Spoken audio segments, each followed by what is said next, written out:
வணக்கம். திசைகளின் 5 மணி செய்திகள்.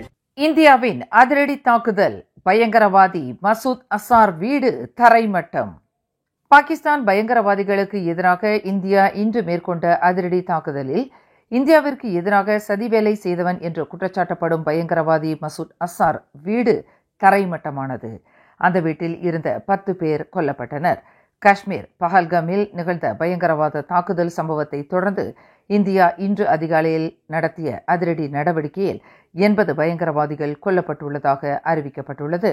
பாகிஸ்தான் ஆக்கிரமிப்பு காஷ்மீர் மற்றும் பாகிஸ்தானில் 9 பயங்கரவாத முகாம்கள் மீது இந்திய ராணுவம் ஆபரேஷன் சிந்தூர் என்ற பெயரில் நடத்திய தாக்குதலில் பயங்கரவாதிகளின் முகாம்கள் தரைமட்டமாகின.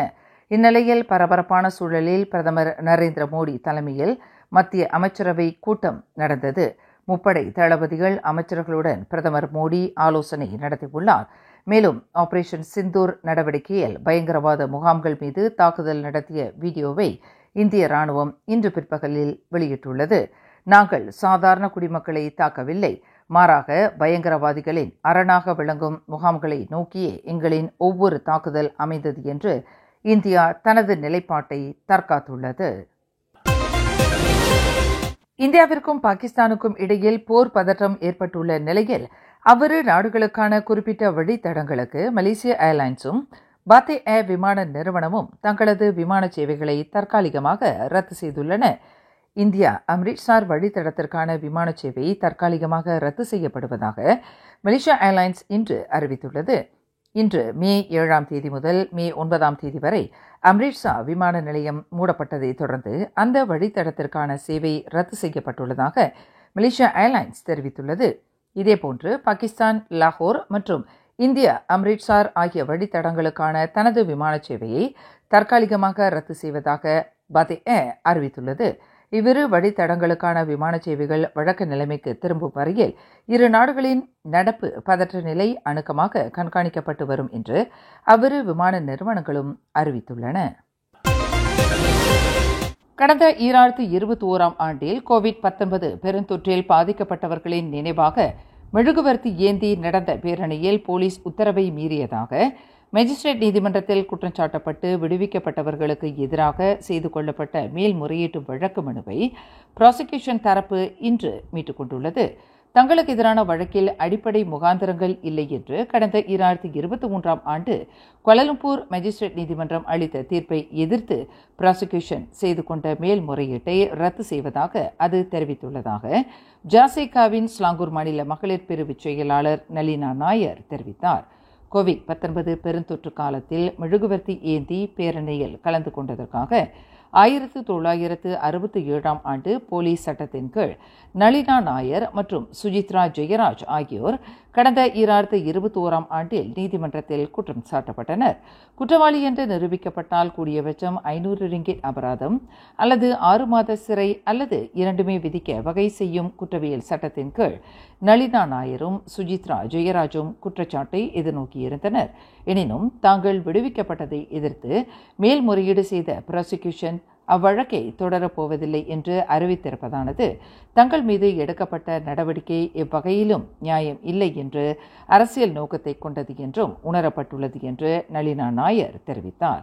இன்று கோலாலம்பூர் நீதிமன்ற வளாகத்தில் செய்தியாளர்களிடம் பேசுகையில் நளினா இவ்விவரத்தை விளக்கினார். லபோராயா ஷா அலாம் நெடுஞ்சாலையான கசாஸில் RNR ஓய்வு தளத்திற்கு அருகில் பெண் ஒருவர் வேனிலிருந்து தூக்கி எறியப்பட்டு பிணமாக மீட்கப்பட்ட சம்பவம் தொடர்பில் அந்த பெண்ணின் கணவரை போலீசார் கைது செய்துள்ளனர். நேற்று பிற்பகல் 2 மணியளவில் கசாஸ் நெடுஞ்சாலையில் பெரும் பரபரப்பை ஏற்படுத்திய இச்சம்பவத்தில் உயிரிழந்த பெண் பேரா இப்போ மங்களம்பு பகுதியைச் சேர்ந்தவர் ஆவார்.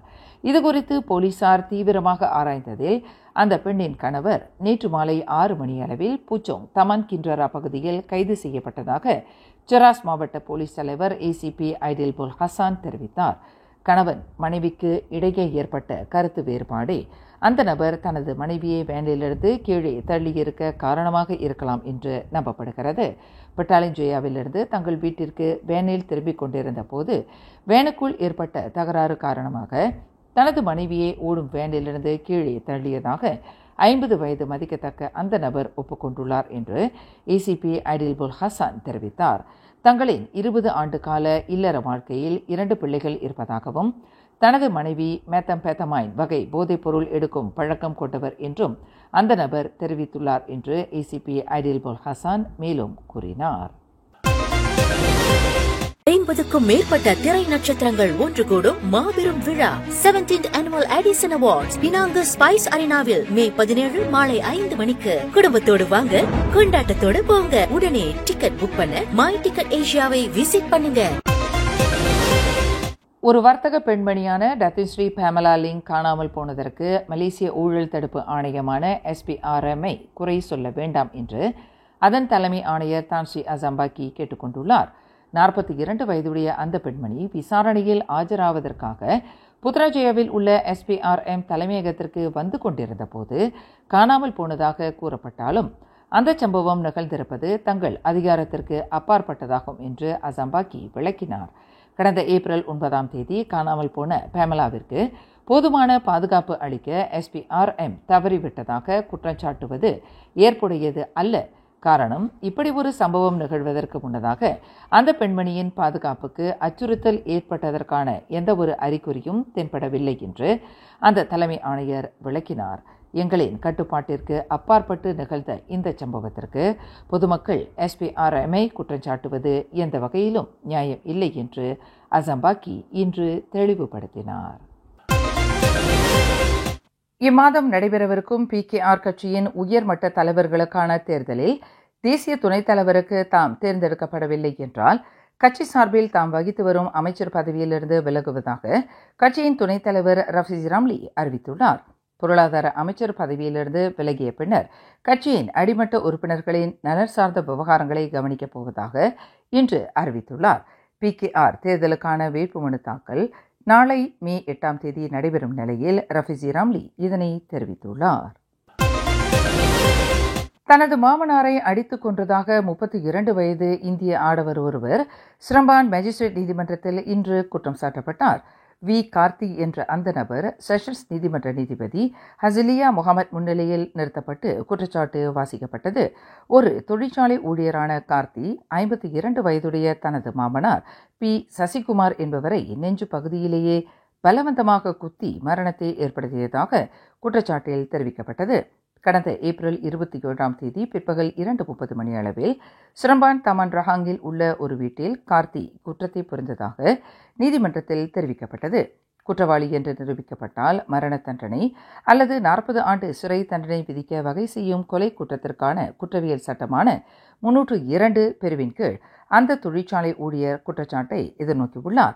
இவ்வழக்கு உயர் நீதிமன்றத்திற்கு மாற்றப்படுவதால் அந்த நபரிடம் எந்தவொரு வாக்குமூலமும் பதிவு செய்யப்படவில்லை. மேலும் செய்திகளை தெரிந்து கொள்ள கீழே இருக்கும் பெல் பட்டனை அழுத்துங்கள். உங்கள் மகிழ்ச்சியை வெளிப்படுத்த லைக் மற்றும் ஷேர் செய்யுங்கள். தொடர்ந்து திசைகளோடு இணைந்திருக்க சப்ஸ்கிரைப் செய்யுங்கள்.